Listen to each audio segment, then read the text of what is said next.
everyone. Okay. So natakaron dere ana pod sa Oval. Naghuwat sa time alas 9:15 ang ato ang sud. Okay, so samtang maghuwat-huwat dere nara ko i-share gamay about sa amo ang resignation sa DepEd kay para pod nga makahibaw ang uban nga ni-apply og mga ni-apply og student visa.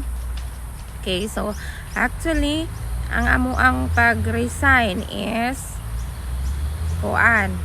kanang naay dinalian kay usa pa mi mihikay sa resignation after nga nanay result sa immigration nga visa granted na mi.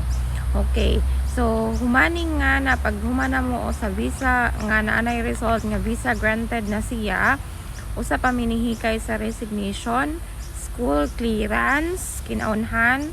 So didto may nagkuha og school clearance, nagpa-sign ngadto sa among gitrabahoan sa school. Then naay mga uban pang mga requirements kahibaw na ang AO ana ninyo kung unsa inyohang mga requirements. Humani nga na ang among gibuhat is hingadto mi sa paghuman sa among school clearance ni ato mi sa school division did na ato mi sa division kay nana mampoy division clearance, so nagpa-perma mi didto kuwang mi sa time kay lagi paareo naman mi sa Australia kay mag-start naman ng school, so nagdali-dali na mi ato nga time. So gamay ra ang among timeline adto.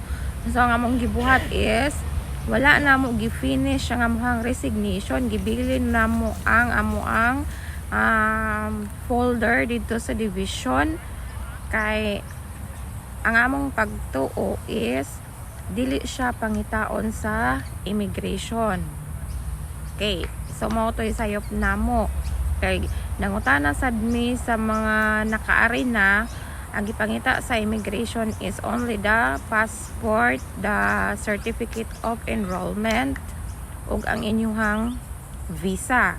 Okay, so wala na tong resignation nga certificate nga gipangita nila. So mo tong nagsalik sad mi after nga magibili na sa division ay hingadto na mi sa Cebu kay adto man mag-start among flight mo tong sa pag-abot namo sa immigration sa Cebu. So flight namo is alas 11 sa gabi, so nisod mi didto by 8. So dito namin sa immigration by 9 or 10 bato. Dito namin nasango kay gipangitaan mi og resignation kay wala man sad mi authority to travel kay wala man mi nag-leave. So ang gipangitaan namo is passport, certificate of enrollment, visa, then gipangutan nami og unsa imong work sa dito sa Philippines nga ingong sumoto nito bagsad ko og sa DepEd teacher. Then mauto, did you resign? Yes. So where is your resignation certificate? So mo na tong wala na koy gipa kita kami sa akong kauban kay duha man mi, so wala parehas ra mi og gipangutan na sa immigration about sa certificate nga pinirmahan sa regional director nga pagmatuod nga wala na may mga obligasyon sa DepEd nga pwede na may mularga nga to sa laing nasod. Okay, so dito mi nasango wala mi nakalarga mo to nga gihikay balik mi sa hotel nga mong gistihan mo to nga gihikay ang mga papel.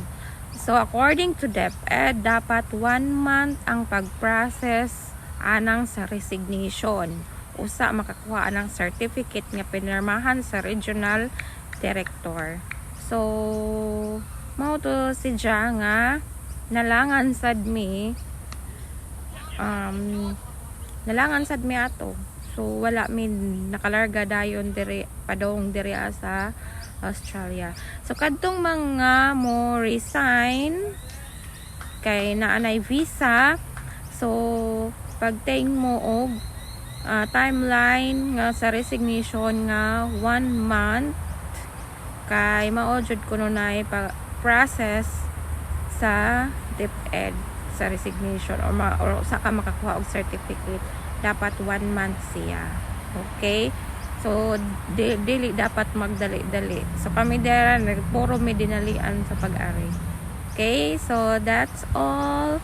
Thank you sa tanan. Hope nga namoy makuha about sa resignation namo nga sa among gibuhat. So watag yun ang certificate nga pinirmahan sa regional director kay in case nga mangita ang immigration na amoy pagita. So dili ma-delay inyong flight, dili sayang sa plate, dili sayang sa ticket kay non-refundable ang ticket nga ikuha. Okay, buyers, that's all.